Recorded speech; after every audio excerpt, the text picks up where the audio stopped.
बीडमध्ये जोरदार पावसाने हजेरी लावली आणि यामुळे पिकांचं मोठ्या प्रमाणात नुकसान झाले।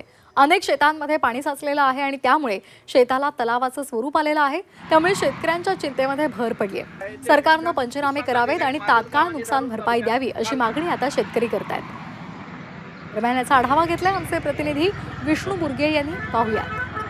बीड जिल्ह्यामध्ये मागील काही तासांमध्ये चांगला पाऊस झालेला आहे आणि त्यामुळे शेती पिकांचं पुन्हा एकदा नुकसान झालेलं आहे। या अगोदरही असा पाऊस झाला होता, त्यामध्ये शेती पिकाचं नुकसान झालं होतं। 2 दिवसांमध्ये हा झालेला पाऊस आणि या ठिकाणी आपण पाहू शकता शेती जी आहे ती पूर्णतः त्याला तलावाचं स्वरूप आल्याचं पाहायला मिळतंय। अनेक ठिकाणी अनेक शेतकऱ्यांच्या शेतीमध्ये पाणी असल्याचं पाहायला मिळतंय। या ठिकाणी पिकं देखील पुन्हा एकदा पाण्यात गेलेले आहेत आणि त्यामुळे यातून आता काही उत्पन्न शेतकऱ्यांच्या हाती लागेल असं वाटत नाही, कारण या ठिकाणी आपण पाहू शकता पूर्णतः पिवळं पडलेलं या ठिकाणी पीक आपल्याला पाहायला मिळतंय। तर मोठ्या प्रमाणावरती जे आहे ते तलावाचं स्वरूप शेतीमध्ये आल्याचं या ठिकाणी पाहायला मिळतंय। खरं तर या ठिकाणी पंचनामे करून सरसकट पंचनामे करून शेतकऱ्यांना मदत मिळेल असं देखील सांगण्यात आलं होतं, मात्र अद्यापही कुठलीही मदत मिळाली नाही। त्यानंतर पुन्हा एकदा शेती पिकांचं मोठ्या प्रमाणावर जे आहे ते बीडच्या नुकसान झालेलं आहे। माजलगाव आणि धारूर तालुक्यात काल मोठा पाऊस झालेला आहे आणि यामध्ये शेती पिकांचं मोठं नुकसान झालेलं आहे। त्यामुळे आता शेतकऱ्यांना हवालदिल झालेले आहेत आणि लवकरात लवकर आम्हाला पंचनामे करून पूर्णतः पिकं वाया गेलेले आहेत असं घोषित करावं अशी देखील शेतकरी मागणी करताना पाहायला मिळत आहे। त्यामुळे कृषी विभाग याकडे आता कसं पाहतो आणि काय कारवाई करतो हेही पाहणं महत्त्वाचं आहे। विष्णू बुर्गेची 24 तास बीड। बातमी बारामतीची आहे। बारामतीच्या जैनकवाडीमध्ये सध्या सूर्यफुलाचं पीक बहरलंय। महाराष्ट्र शासनाच्या कृषी विभागाकडून यावर्षी सूर्यफूल पीक प्रकल्प राबवला जातोय। या प्रकल्पाअंतर्गत शेतकऱ्यांना निविष्ठा आणि बियाणं वाटप केलं जात होतं। सद्यस्थितीला पीक चांगलं बहरलेलं आहे, याचा शेतकऱ्यांना निश्चितच फायदा होणार आहे असं शेतकरी महादेव शिंदे यांनी सांगितलंय।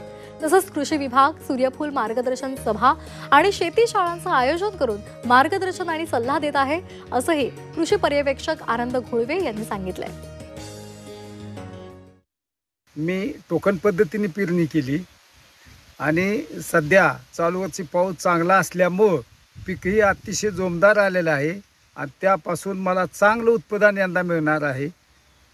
त्याचा उपयोग मला खाद्यतेलासाठी बी होईल आणि राहिलेले सूर्यफूल मी विकून टाकेन। त्यामुळे कृषी खात्याच्या माध्यमातून मिळालेल्या बियाण्याचा चांगल्या पद्धतीचा मला फायदा झाला। महाराष्ट्र शासन कृषी विभागांतर्गत राज्य पुरस्कृत सोयाबीन उत्पादकता वाढ व मूल्य साखळी विकास योजना अंतर्गत सूर्यफूल पीक प्रात्यक्षिक मौजे जैनकवाडी तालुका बारामती या गावात राबवण्यात आलेले आहे। सदर गावात 10 हेक्टर प्रति प्रकल्पप्रमाणे 2 प्रकल्प राबवण्यात आलेले आहेत। त्यासाठी शेतकऱ्यांना बियाणे तसेच इतर निविष्ठा यांचा पुरवठा केलेला आहे। बातमी धुळ्यातून आहे। धुळ्याला गेल्या 24 तासांपासून परतीच्या पावसानं झोडपून काढलंय। अनेक ठिकाणी मुसळधार पाऊस होतोय आणि त्यामुळे उभी पिकं नष्ट झाली आहेत। देवभाने शिवारातील मक्याच्या शेतामध्ये पाणी शिरलेलं आहे। कापसाच्या शेतात सुद्धा गुडघाभर पाणी साचलेलं आहे। काढणीला आलेली पिकं खराब झाल्यामुळे शेतकरी हवालदिल झालाय। नुकसान झालेल्या पिकांचे पंचनामे करून मदत द्यावी अशी मागणी आता शेतकरी करतायत। माझा मक्की 3 दिवसापासून घरच्या घरी मजुरावी आवरत आहो, पण निसर्गाने अशी काळ घातली की आम्हाला तोंडातून घास हिरावून घेतला आहे। जे मिळणार होतं 6 महिन्याची मेहनत आहे, पण ती आता पाण्याखाली गेली। काय करावं काय सांगावं हे मला कळत नाही। मुसळधार पावसाचा खरीपाच्या पिकांना मोठा फटका बसलाय। दक्षिण सोलापूरमधल्या मुसळधार पावसामुळे उडीद, ऊस यांच्यासह फळबागांना मोठा फटका बसलाय। शेकडो एकरावरील उभी पिकं भुईसपाट झालेत आणि त्यामुळे तातडीनं नुकसानाचे पंचनामे करा आणि नुकसान भरपाई द्या अशी मागणी शेतकरी करतायत। सलग पाण्यामुळे माझं ऊस सर्व वाया गेलेलं आहे।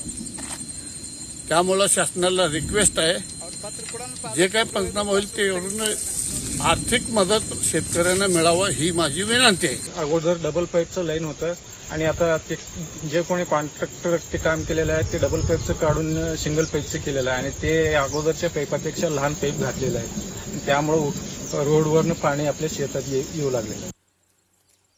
मुंबई आणि उपनगरामध्ये झालेल्या मुसळधार पावसामुळे नवी मुंबई कृषी उत्पन्न बाजार समितीमध्ये ग्राहक नसल्यामुळे भाजीपाला फेकून देण्याची वेळ व्यापाऱ्यांवर आली आहे। तसंच भाजीपाल्याचे दर हे 50% खाली उतरलेत।